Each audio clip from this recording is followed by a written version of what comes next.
नमस्कार। देश की बात में हाजिर हैं। देश में पहली बार लोकसभा चुनावों के दौरान इतनी बड़ी मात्रा में जब्ती हुई है। मार्च 1 से अब तक यानी पहले चरण के मतदान से पहले 4,650 करोड़ की जब्ती हुई है। चुनाव आयोग की तरफ से कहा गया है कि हर दिन 100 करोड़ की जब्ती हो रही है। अब 4,650 करोड़ में कैश, सोना, चांदी, शराब और ड्रग्स शामिल है। चुनाव आयोग की तरफ से यह भी कहा गया कि लोकसभा चुनावों के इतिहास में पहली बार इतनी बड़ी मात्रा से वोटरों को लुभाने के लिए खर्च किया जा रहा है। 2019 में पूरे चुनाव के दौरान आपको बता दें 3,475 करोड़ की जब्ती हुई थी। तो पहले चरण का मतदान 19 अप्रैल को है। जिन राज्यों में इस दिन वोटिंग होनी है वो हैं अरुणाचल प्रदेश। हम मैप के जरिए आपको दिखाने की कोशिश करेंगे। अरुणाचल प्रदेश, असम, उत्तराखंड, बिहार, छत्तीसगढ़, मध्य प्रदेश, महाराष्ट्र, राजस्थान, तमिलनाडु, उत्तर प्रदेश, पश्चिम बंगाल, जम्मू, लक्षद्वीप, पुडुचेरी। तो ये बहुत महत्वपूर्ण है जिस तरह से इतनी बड़ी मात्रा में सीजर हुआ है। हमारे सहयोगी हिमांशु शेखर हमारे साथ मौजूद हैं। हिमांशु, चुनाव आयोग ने भी ये कहा है कि इतनी बड़ी मात्रा में जो सीजर हुआ है और उनके शब्द में ये भी था कि किस तरह से ये वोटरों को लुभाने के लिए एक तरह से है, चिंताजनक है। और 2019 में जो पूरे चुनाव में हुआ था वो पहले चरण से पहले ही इतना हो गया है। दी उससे ज़्यादा हो चुका है। आप देखिए पिछले चुनाव में 3,700 करोड़ के आसपास की रकम जो है वो सीज की गई थी ड्रग्स के फॉर्म में, मेटल्स और शराब, दूसरे चीज़ों लुभाने के लिए वोटरों को। लेकिन इस बार जो संख्या है वो 12,000 करोड़ के आसपास पहुंच गई है। निधि, अगर आप जनवरी फरवरी के महीने के दौरान जो सीजर्स किए गए हैं उनको देखें तो जो कुल संख्या है वो 7,500 करोड़ की है और 1 मार्च से 13 अप्रैल के बीच 4,658 करोड़ की है। तो इन दोनों आंकड़ों को अगर आप जोड़ें तो जो कुल संख्या है वो 12,000 करोड़ के आसपास पहुंच जाती है। यानी 5 साल पहले जो भारत में लोकसभा चुनाव हुए थे उससे 3 गुना से भी ज़्यादा बढ़ोतरी जो है वोटरों को लुभाने की जो कोशिश है अवैध तरीके से, वो इन चुनावों में अब तक की जा चुकी है। चुनाव आयोग ने चिंता इस बात की जताई है कि अब भी करीब 6 हफ्ते का वक्त बचा है। पहले चरण का मतदान भी नहीं हुआ है और हमने देखा है ऐसा पिछले चुनावों में कि अक्सर वोटिंग से ठीक पहले सबसे ज़्यादा कोशिश होती है वोटरों को अवैध तरीके से लुभाने की। और निश्चित तौर पर अगर हम फाइनल आंकड़े जब आएंगे तो बड़ी तस्वीर साफ होगी। लेकिन फिलहाल कई सवाल खड़े हो रहे हैं और इसमें महत्वपूर्ण बात निधि ये भी है कि इलेक्शन वॉच के जो हेड हैं अनिल वर्मा, उन्होंने कहा है कि अब चुनाव आयोग को ये जानकारी भी सार्वजनिक करनी चाहिए कि किन व्यक्तियों के पास से ये जो वोटरों को लुभाने के लिए अवैध तरीके की जो सामग्रियां हैं उनको प्रलोभन देने के लिए वो जब्त की गई है। ये कौन लोग थे, उनकी पहचान क्या है, उनके खिलाफ क्या एफआईआर दर्ज किया गया है, उनके खिलाफ किस तरह की कार्रवाई चुनाव आयोग कर रहा है और जो अमाउंट सीज किया गया है अलग अलग सामग्रियां, प्रलोभन सामग्रियां, उनके साथ आयोग आगे क्या करता है, जिससे कि एक पारदर्शिता आएगी इस पूरे प्रक्रिया में। लेकिन फिलहाल मुझे लगता है एक बड़ी कामयाबी चुनाव आयोग को मिली है क्योंकि इस बार देखिए जो 4 एम्स का जिक्र किया था मुख्य चुनाव आयुक्त ने, उसमें 1 एम मनी पावर था और उसमें सफलता मिली है चुनाव आयोग। जी बिल्कुल, बहुत महत्वपूर्ण आपने जानकारी दी। 12,000 करोड़ की कुल मिलाकर आपने बता दिया किस तरह से हुआ है पिछले चुनावों के मुकाबले 3 गुना ज़्यादा। हमारे साथ अब major general retired Anil Verma, प्रमुख जो हैं एडीआर के, हमारे साथ जुड़ गए हैं। बहुत बहुत धन्यवाद सर जुड़ने के लिए। और आपने सुना भी होगा मेरे सहयोगी हिमांशु शेखर को, और जो आज ये पूरा डेटा सामने आया है, क्या बदला है चुनावों में अगर इतनी बड़ी मात्रा में ये इतना सारा धन प्रलोभन है, प्रयोग हो रहा है वह तरीके से, ये बहुत चिंताजनक स्थिति है। हाँ बिल्कुल, ये चिंताजनक स्थिति है। ये लगातार सीजर्स का जो अमाउंट है वो बढ़ता ही जा रहा है। और अभी जैसे हिमांशु ने मेरे से थोड़ी देर पहले ही बात की थी, तो अब आप देख लीजिए, अभी तो 19 तारीख को चुनाव शुरू होने हैं, पहली पोलिंग होएगी।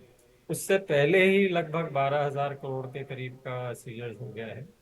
और इससे पहले भी जो असेंबली के चुनाव हुए थे पिछले साल, तो उस समय भी इलेक्शन कमीशन ने जो एक प्रेस रिलीज किया था नवंबर 2023 में, तो 1760 करोड़ का सीजर्स हुआ था जो 5 असेंबलीज में उस समय इलेक्शन हुआ था। और वो भी पिछले जो मतलब 2018 के इलेक्शंस थे उससे 7 गुना ज्यादा सीजर्स हुआ था। तो अब देखिए, चाहे स्टेट असेंबली के इलेक्शंस हो, चाहे पार्लियामेंट के इलेक्शंस हो, ये तादाद बढ़ती ही जा रही है। और सेक्शन 171 बी और सी जो है इंडियन पीनल कोड का, और रिप्रेजेंटेशन टू पीपल्स एक्ट का जो सेक्शन 123 है, उसमें बड़ा साफ तौर से लिखा गया है कि यूज ऑफ मनी, मसल और इन्फ्लुएंस किसी भी प्रकार से पोलिंग को इफेक्ट करने के लिए ये गैर कानूनी है। लेकिन इसके बावजूद आप देखिए कि पॉलिटिकल पार्टीज और उनके जो कैंडिडेट्स होते हैं वो बेतहाशा पैसे का, ड्रग्स का, लिकर का इस्तेमाल करते हैं वोटर्स को लुभाने के लिए। तो अब इसमें इलेक्शन कमीशन अपनी तरफ से मुस्तैदी से काम कर रहा है। उन्होंने पिछले साल ये एक नया सिस्टम, एक इंटरनल ऐप बनाया था जिसको वो ESMS बोलते हैं, इलेक्शन एक्सपेंडिचर मॉनिटरिंग सिस्टम, जिसमें कि कोऑर्डिनेशन होता है जो चीफ इलेक्टोरल ऑफिसर स्टेट का है, वहाँ के जो DEO हैं, डिस्ट्रिक्ट इलेक्शन ऑफिसर, और जितने भी इलेक्शन एक्सपेंडिचर मॉनिटर करने के लिए जो ऑफिसर्स लगाए जाते हैं, एनफोर्समेंट एजेंसीज हैं, और तो इनकी रियल टाइम रिपोर्टिंग होती है ताकि कोऑर्डिनेशन पूरे। अब ये तो जनरल इलेक्शंस तो आपको मालूम है कि इतने सारे स्टेट्स में हो रहा है इकट्ठे। संक्षेप में मैं ये भी पूछना चाहूंगी, कौन किधर दे रहा है, क्या इसके भी बारे में चुनाव आयोग देता है डेटा, या हमें पता लग सकता है, या आप लोगों की नज़र में रहता है, क्योंकि ये बहुत हाँ तो महत्वपूर्ण है। जी, जी तो मैं यही चीज बताया था हिमांशु को भी। हमने लगभग 2-3 साल पहले RTIs फाइल की थी इलेक्शन कमीशन को कि भाई आप हमें ये बताइए कि पहली बात तो ये हमने बोला था कि आपकी इलेक्शन कमीशन की वेबसाइट पर आप ये डेटा तो दे देते हैं कि जी इतना कैश, इतनी लिकर, इतने ड्रग्स, इतने प्रेशियस मेटल पकड़े गए, बट उसका होता क्या है फिर बाद में, उसके बारे में कोई जानकारी नहीं है। वो उसकी जानकारी, अब ये क्योंकि इलेक्शन के दौरान तो बहुत मुश्किल है इलेक्शन कमीशन को करना, लेकिन एटलीस्ट बाद में तो पता लगना चाहिए। अगर इतने हजारों करोड़ रुपए का आपको ये सामान पकड़ा जा रहा है, मान लीजिए और न्यूज में आता है कि फलाने पॉलिटिशियन की कार में इतना पैसा पकड़ा गया, उसके बाद फिर क्या हुआ उस पैसे का, उसके ऊपर कोई कार्रवाई हुई? तो अब इसका वो ये बताते हैं कि जी जब सीजर हो जाता है और वो उसके बाद इनकम टैक्स वालों की कार्रवाई, वो उनकी जिम्मेवारी शुरू हो जाती है। ठीक है। तो अगर एक अमाउंट छोटा है तब तो वो ट्रेजरी में जमा करा दिया जाता है, 1 हफ्ते का समय दिया जाता है, जो भी क्लेम करना चाहे वो आए और बोले कि जी हाँ ये हमारा है, और उसको प्रूफ देना पड़ता है कि भाई ये किस चीज के लिए पैसा ले जा रहा था। और अगर बिल्कुल। उससे वो सेटिस्फाई होते हैं तो पैसा वापस कर देते हैं। लेकिन फिर बाद में क्या होता है, ये जो लिकर बिल्कुल और सर, ड्रग्स ये इतने। बहुत महत्वपूर्ण है। मुझे बताया जा रहा है, मेरे पास समय सिर्फ इतना ही, लेकिन अपने आप में ये बड़ा सवाल हो जाता है कि इतनी बड़ी मात्रा में अगर सीजर हो रहा है, उसमें पैसे, कैश, सोना चांदी, ड्रग्स, शराब तक है, तो ये वोटर्स को इन्फ्लुएंस करने के लिए ये अपने आप में एक चिंताजनक स्थिति है। लेकिन बस चुनाव एक आयोग पॉइंट मैं की बताना पहल चाहता पर ये। जी बाद कोर्ट में किसी ने केस किया था तो गवर्नमेंट ने ये बोला था कि इस जी 1% से कम लोगों को सजा मिली थी। जी, बहुत बहुत शुक्रिया जुड़ने के लिए सर, और अपनी बात सामने रखने के लिए। एक छोटा सा हम लोग ब्रेक लेते हैं और तुरंत लौटते हैं।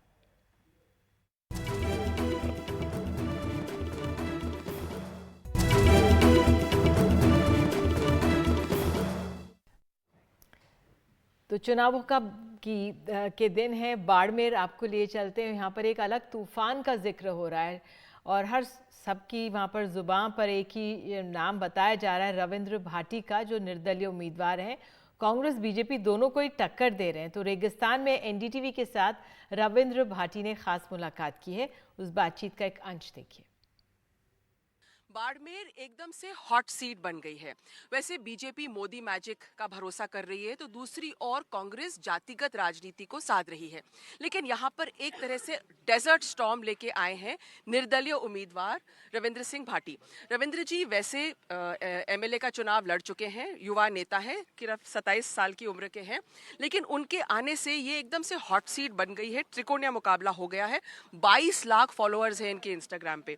रविंद्र जी, क्या सोच के आपने लोकसभा चुनाव लड़ा? बीच में काफी बातचीत चल रही थी बीजेपी से, लेकिन आपके आने से ये जो त्रिकोणीय मुकाबला बन गया है, इसको आप कैसे देखते हैं? मैं आपको बताना चाहूंगा कि बाड़मेर, जैसलमेर और बालोतरा की जनता का कहना था कि आगे आके मजबूती से हमारी बात रखो और ये चुनाव लड़ो, और ये चुनाव आपको लड़ना ही पड़ेगा। तो मैंने जनता के आदेश के अनुसार, मैंने मेरे कर्तव्य की पालना करते हुए मैं चुनाव में आया हूँ।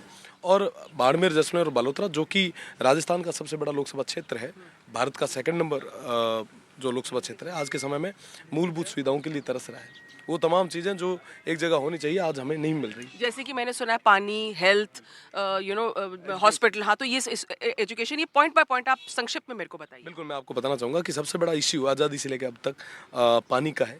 हमारे इस पूरे क्षेत्र में पानी की सबसे बड़ी किल्लत है। गर्मियों के दिन है, अब जो स्थितियां होगी वो वाकई बद से बदतर होगी। साथ ही साथ मैं अगर एजुकेशन में बात करूं तो एजुकेशन सिस्टम यहाँ का ऐसा है कि सब 12th तक स्कूल्स है, वहाँ पे एक टीचर है, कोई पढ़ाने वाला नहीं है।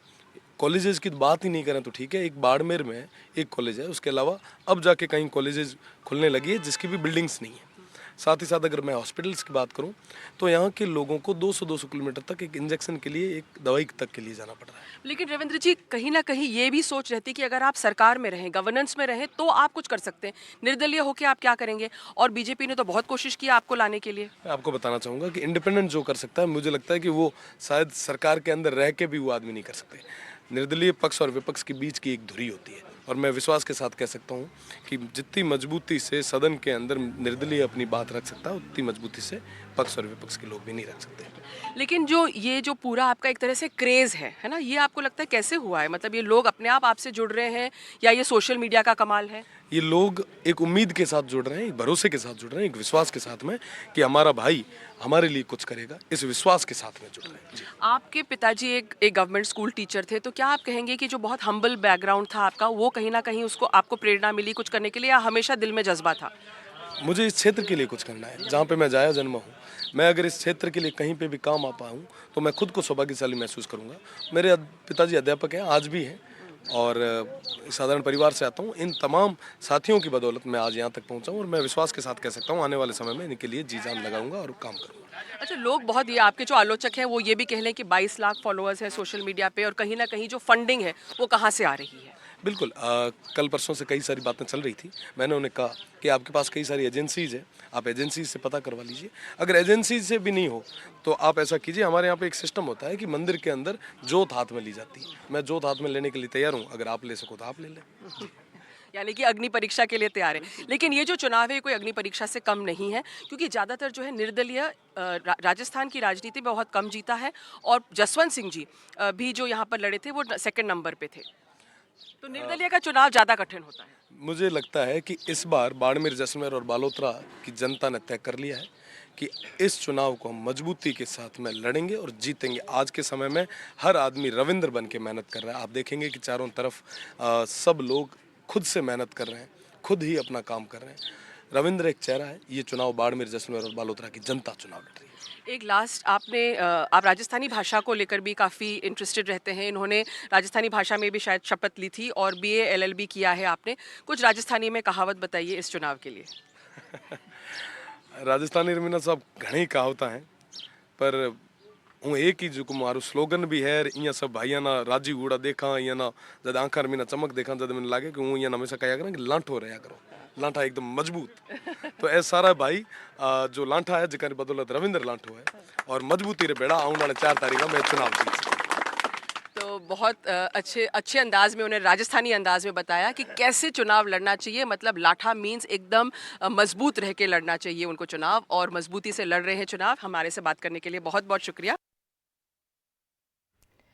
तो एक तरफ अपने युवा नेताओं से उम्मीदें हैं, जिस तरह से बाड़मेर में हर्षा बता रही थी, तो हमारे आपको बता दें UPSC का रिजल्ट आ गया, और अपने IAS IPS इन अधिकारियों से भी बहुत उम्मीद होती है। लखनऊ के आदित्य श्रीवास्तव ने टॉप किया है, और उड़ीसा के अनिमेश प्रधान दूसरी रैंक हासिल की है। तीसरे नंबर पर अनन्या रेड्डी हैं, और इस बार 1016 लोगों का इस प्रतिष्ठित इम्तिहान के लिए चयन हुआ। पहले 5 पर आने वाले हैं, पहले से ही वो 3 जो हैं इनमें से IPS हैं। और मुझे बताया जा रहा है दूसरी रैंक हासिल करने वाले अनिमेश प्रधान हमारे साथ मौजूद हैं। अनिमेश जी, जुड़ने के लिए बहुत बहुत धन्यवाद और बहुत बहुत बधाई आपको, मैनी कंग्रेचुलेशंस। आप इतनी बढ़िया रैंकिंग लेकर हासिल यहाँ पर जीते हैं और आए हैं यहाँ पर। बहुत परिश्रम आपने किया होगा, क्योंकि जो हमारे सिविल सर्वेंट्स होते हैं इन पे जो परिश्रम करके, बहुत मेहनत करके ही इस इम्तिहान को आप लोग पार पाते हैं। बहुत कड़ी मेहनत होती है और बहुत प्रेरणा भी लेते हैं लोग आप लोगों से। ज़रा बताइए अपनी इस प्रेरणा के बारे में। जरूर, बहुत बहुत धन्यवाद। मुझे अभी तक भी विश्वास हो नहीं रहा। मैं बहुत खुश हूँ और मेरी प्रेरणा मेरी मम्मी और मेरे पापा थे। अभी वो दोनों मेरे साथ नहीं है। जब मैं 11वीं में था मेरे पापा गुजर गए थे और मेरी मम्मी 2 साल कैंसर का ट्रीटमेंट ले रही थी और मार्च उनकी वो स्ट्रेंथ कि चाहे वो कितने फिजिकल मेंटल स्ट्रगल से जा रही थी, उसके बावजूद उन्होंने इतना सपोर्ट किया मुझे। बट वो नहीं है आज। वो उनकी ही इंस्पिरेशन है, उनकी सपोर्ट है जो कि मेरे लिए इंस्पायर करती थी। बिल्कुल। मुझे बताया जा रहा है आपने कंप्यूटर साइंस किया, पहले काम कर रहे थे, तो क्या रहा कि आपने इस इम्तिहान को लिया, थोड़ा उसके बारे में भी बताइए। मैं अभी भी कार्यरत हूँ इंडियन ऑयल कॉर्पोरेशन लिमिटेड में, रिफाइनरी हेडक्वार्टर्स दिल्ली में मैं कार्यरत हूँ। और मैं NIT राउरकेला से कंप्यूटर साइंस, मैंने बीटेक की 2021 में ग्रेजुएट हुआ था। जी, तो क्या सोचा कि नहीं ये इम्तिहान क्लियर करना है? मेहनत के बारे में ज़रा बताइए थोड़ा सा। जी। तो बचपन से ये था, ये एक सपना कि मुझे एक IAS ऑफिसर बनना है। मैं उड़ीसा से हूँ, तो मैंने देखा है वहाँ पे क्या क्या ज़रूरतें हैं लोगों की, शिक्षा हो, स्वास्थ्य हो, इन जनरल पोवर्टी, हंगर, उन सब चीज़ को मैंने देखा है ग्रास रूट लेवल पे। तो वो सब चीज़ें इंस्पायर करती थी। एंड वैसे लगता था कि अगर मैं सिविल सर्विसेज में आऊँ तो मेरी जिंदगी ज़्यादा पर्पसफुल और मीनिंगफुल बन सकती है एज कम्पेयर टू और किसी भी वही थी मेरी प्रेरणा और इसीलिए मैंने।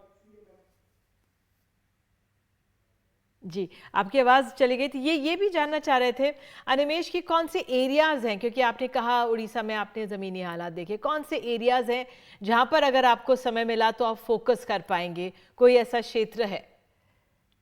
पहले तो स्वास्थ्य, क्योंकि मैंने अपने दोनों पेरेंट्स को किसी ना किसी डिजीज के वजह से खोया है, तो वो मेरी एक सॉफ्ट कर्नर रहेगी उसके ऊपर।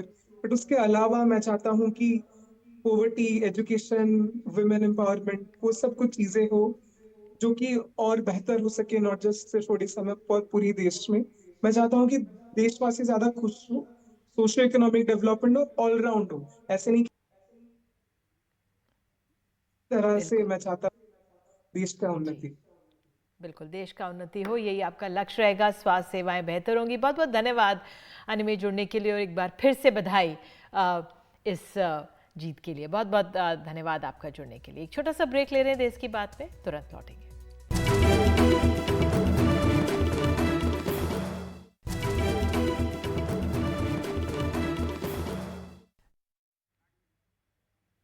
अब चुनावों से जुड़ी छोटी लेकिन अहम खबरें।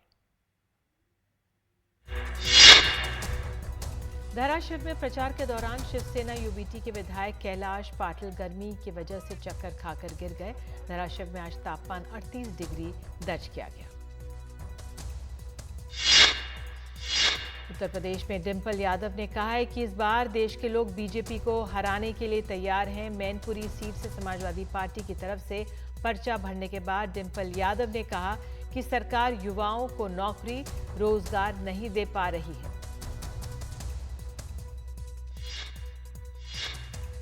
समाजवादी पार्टी के प्रमुख अखिलेश यादव ने कहा कि चुनावी बॉन्ड से बीजेपी का बैंड बज गया है। उन्होंने मैनपुरी में कहा है कि इस बार 400 पार नहीं, इस बार 400 हार होने जा रही है। राजद सांसद मीसा भारती ने पूछा है कि प्रधानमंत्री मोदी रोजगार और MSP की बात क्यों नहीं कर रहे हैं। उन्होंने कहा कि देश के लोग पूछ रहे हैं कि प्रधानमंत्री मोदी ने 2014 और 2019 में जो वायदे किए थे वे कब पूरे होंगे। राहुल गांधी और अखिलेश यादव कल गाजियाबाद में रहेंगे। दोनों लोकसभा प्रत्याशी डॉली शर्मा के लिए चुनाव प्रचार करेंगे। इस दौरान वो मीडिया के साथ भी बातचीत करेंगे। राहुल गांधी ने आज वायनाड में रोड शो किया। सड़क की दोनों तरफ बड़ी संख्या में लोग उनके स्वागत के लिए जुटे।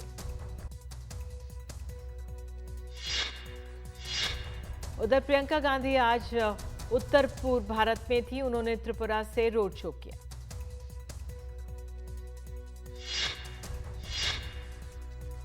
बिहार में बेटिकट हुए अश्विनी चौबे को आज गया में प्रधानमंत्री मोदी ने काफी मान सम्मान दिया।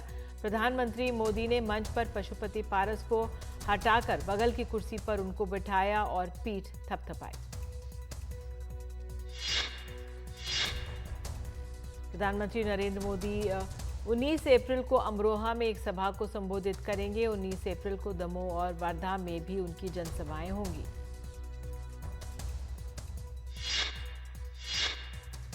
प्रधानमंत्री 20 अप्रैल को नांदेड़ और परभनी में जनसभा करेंगे। 21 अप्रैल को राजस्थान के जालौर और बांसवाड़ा में प्रधानमंत्री की जनसभा होगी। गुना से लोकसभा उम्मीदवार ज्योतिरादित्य सिंधिया ने आज अपना नामांकन दाखिल किया। उस वक्त सिंधिया के साथ मुख्यमंत्री मोहन यादव भी थे।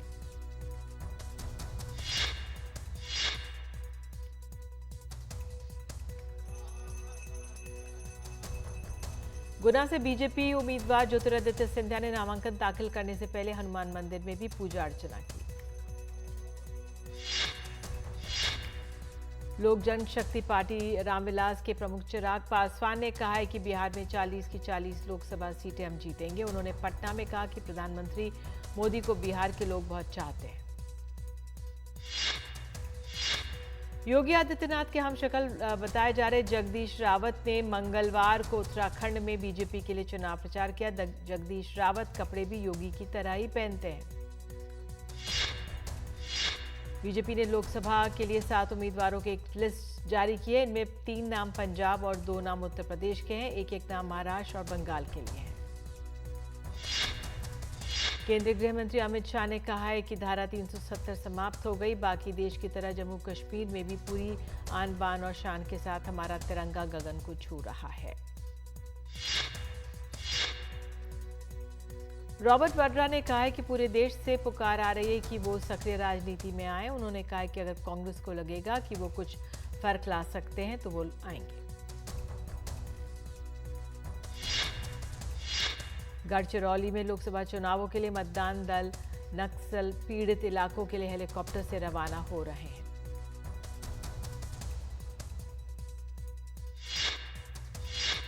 बंगाल की मुख्यमंत्री ममता बनर्जी ने आज दार्जिलिंग में चुनाव प्रचार किया। इस मौके पर उन्होंने लोगों के साथ नृत्य भी किया और ढोल भी बजाए।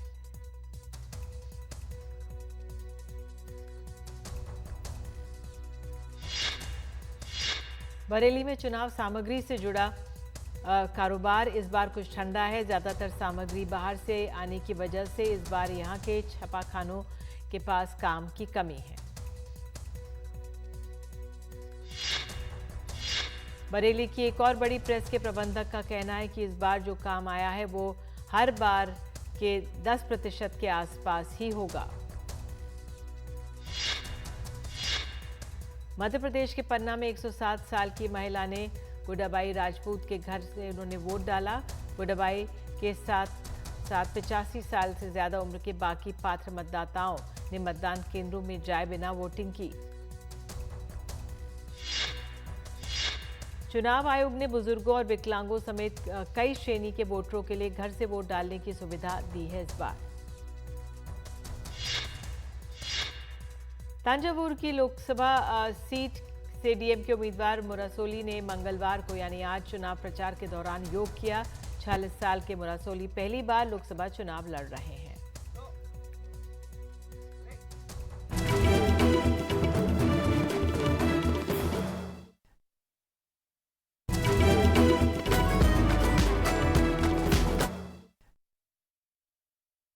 राजस्थान में इस बार दौसा में 2 मीणा उम्मीदवारों के बीच मुकाबला है। दौसा राजेश पायलट की वजह से सुर्खियों में रही है। दौसा अनुसूचित जनजाति के लिए आरक्षित सीट है। बाबा का दावा दौसा से।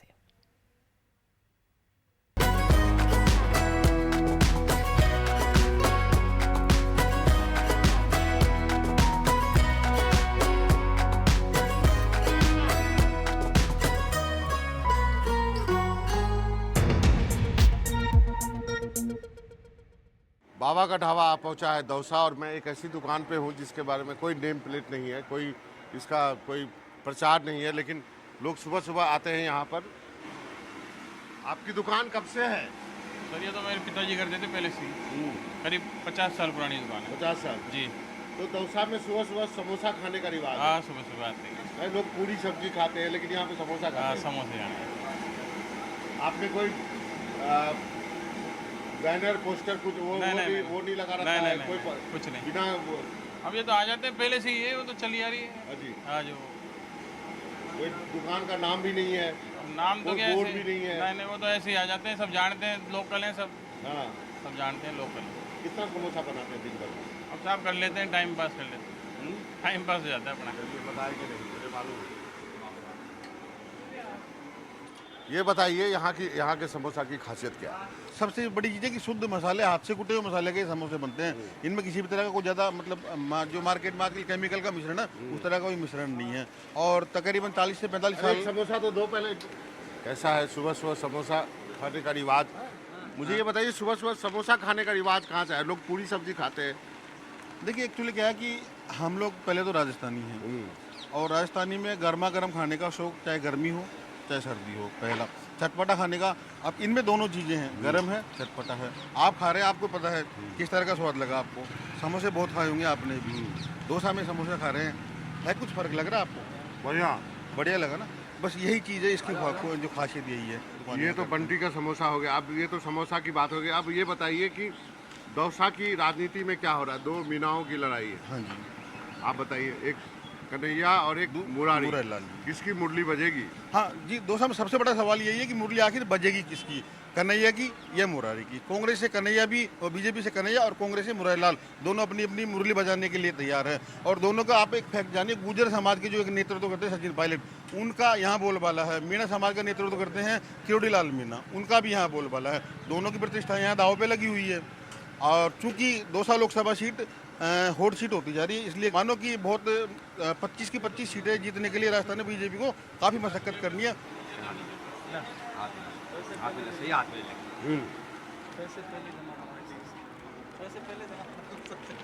ये बताइए, दौसा में समोसा तो बहुत तीखा है, अच्छा है।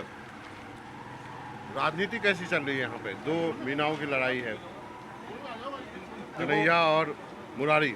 कन्हैया लाल और मुरारी लाल मीणा के बीच में, या कांग्रेस और बीजेपी के बीच में काफ़ी द्वंद्व चल रहा है। ये हमेशा हॉट सीट रही है। स्वर्गीय राजेश पायलट से यहाँ से सांसद रहे हैं, पंडित नवल किशोर शर्मा जैसे सांसद रहे हैं, मतलब बहुत चर्चित सीट रही है ये।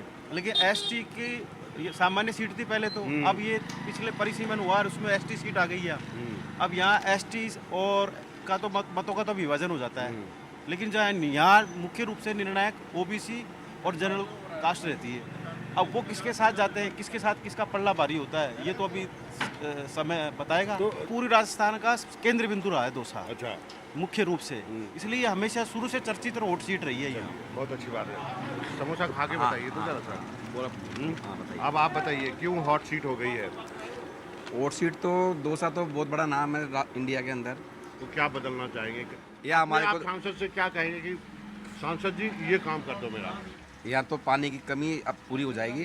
बाकी बीसलपुर का पानी शंकर शर्मा जी विधायक रहे हैं, इन्होंने 25 लाख लीटर पानी हमको ला के दिया है। दौसा में ऐसा कुछ नहीं जो आप अपने सांसद से चाहेंगे कि वो ठीक कर दे? नहीं, और जो डेवलपमेंट है थोड़ा सा जो बाकी रह गया है वो करना है। बाकी मोदी जी ने 10 साल में इतना कर दिया कि अब कोई ज़्यादा आवश्यकता रही नहीं है। आप क्या चाहेंगे कि आपके दौसा में क्या होना चाहिए? देखो, दौसा में सभी लोग ये चाहते हैं कि विकास, विकास होना चाहिए। लोगों की समस्याएं उनका निजात होना चाहिए। ये मेन समस्या, जैसे पानी की बहुत बड़ी समस्या है जो दौसा से कभी आज़ादी से ही चलती आ रही है। एक ज़माना यहाँ कहते थे कि लोग यहाँ बेटियाँ नहीं देते थे, पानी की वजह से बेटियाँ नहीं देते थे। और जो पुराने लोग हैं वो भी जानते हैं पानी किस तरह से लाया जाता है। अब तो काफ़ी सुविधा भी हो गई कि योजनाएं भी बन गई, आने वाले समय में पानी भी मिल जाएगा लोगों को। लेकिन सबसे बड़ा मुद्दा दौसा से पूरे ज़िले की पानी का समस्या। आप यहाँ का समोसा बहुत फेमस है, लेके जाते हैं? सुबह सुबह समोसा खाते हैं? सुबह सुबह हफ्ते में 2-3 बार। हाँ, हफ्ते में 2-3 बार। ये बताइए, क्या चाहेंगे आप अपने सांसद से? क्या कहेंगे कि मेरा एक चीज़ ये बदल दो दौसा में? दौसा में से तो बहुत समस्या है, पानी की बहुत समस्या है, और लाइट भी प्रॉपर नहीं आती इधर। बहुत ही हर ज़्यादा समस्या है दौसा में। और युवाओं के लिए क्या कहोगे आप? तो यंग हो। युवा के लिए ये है जिसमें दौसा में सारी फैसिलिटीज दे रखी है, स्कूल कॉलेज सब बराबर है, प्रॉपर पढ़ाई हो रही है, सारी चीज़ें। लेकिन पानी और बिजली, पानी बिजली समस्या है। जी क्या चाहेंगे दौसा में अपने सांसद से, क्या कहेंगे भाई साहब? पानी की समस्या तो मेन है एक काम तो ये मेरा कर दो, लेकिन सीवर लाइन की बहुत बड़ी, सीवर लाइन की समस्या बड़ी है। यहाँ कोई सीवर लाइन नहीं पूरे क्षेत्र में। अच्छा, कोई नहीं है, कोई एक भी लाइन नहीं, सीवर लाइन नहीं, चाहे वो VIP कॉलोनी हो चाहे साधारण कॉलोनी हो, और गंदगी का भंडार रहता है। ये पुराना एरिया है, विकसित एरिया था काफ़ी। अब गवर्नमेंट ने इसको क्या है कि चाहे वो कोई सी भी गवर्नमेंट रही हो, उन्होंने इस एरिया पे ध्यान ही नहीं दिया। आप क्या चाहेंगे, क्या होना चाहिए, एक चीज़ क्या बदलना चाहिए दौसा में? मैं सर ये चाहूँगा कि जो आने वाला विधायक MP हो वो सर दौसा से गुंडागर्दी नाम की चीज़ को ख़त्म कर दे। मतलब लॉ एंड ऑर्डर की सबसे बड़ी मेन समस्या है। आप क्या चाहेंगे दौसा में अपने सांसद से, क्या करना चाहेंगे कि एक काम तो ये कर दो पहले? देखो, दौसा क्या है, देवनगरी के नाम से जाना जाता है और यहाँ की जो एनवायरनमेंट था बहुत अच्छा हुआ करता था आज से 20 वर्ष 25 वर्ष पहले। लेकिन धीरे धीरे जो राजनीतिक प्रपंच हुए यहाँ पर, तो यहाँ जो दौसा जिला जातिवाद की भयंकर चपेट में आ गया है।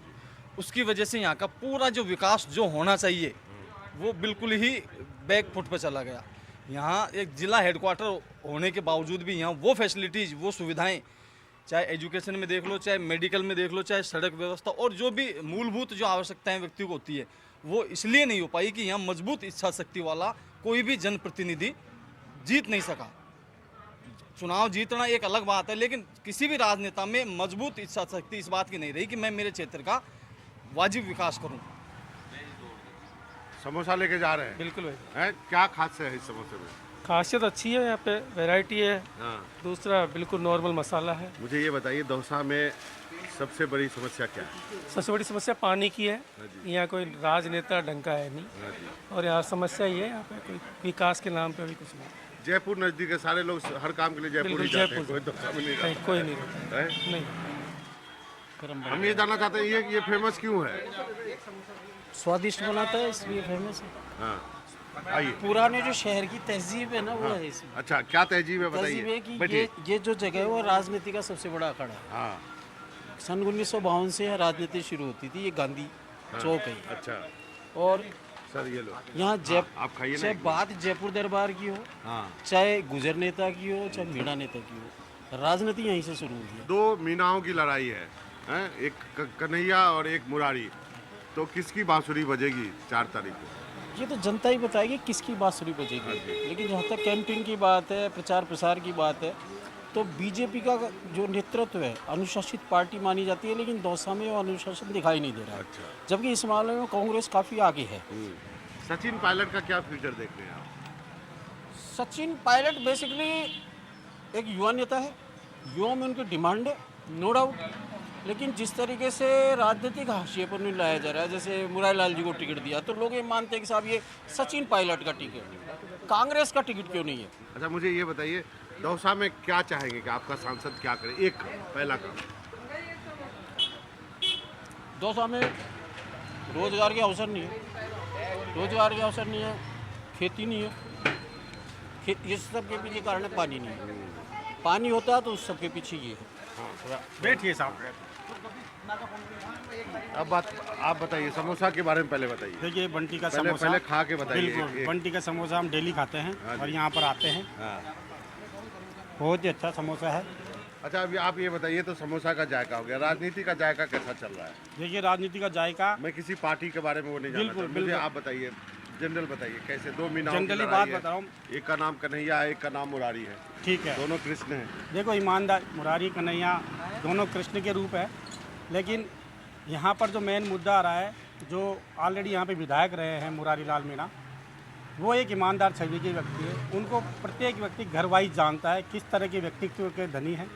वो जनता के बीच में रहते हैं, जनता का मानस है, उनको सपोर्ट करेंगे, आगे वोट तो जनता ही देगी। तो ये बताइए ये दौसा इतना हॉट सीट कैसे हो गया? बीजेपी सत्ता में है, उनको कहीं डर है कि जनता उनको दरकिनार नहीं कर दे, और दौसा के अंदर कुछ ज़्यादा डर लग रहा है उनको। इस बार हैट्रिक होने वाली है। देखिए हैट्रिक होना नहीं होना, अगर एक भी सीट कांग्रेस बीजेपी गवाती है तो उनको नुकसान है, बैकफुट पे जाएगी, 100% जाएगी बीजेपी, इसमें कोई दो राय नहीं है। बताइए समोसा क्यों फेमस है?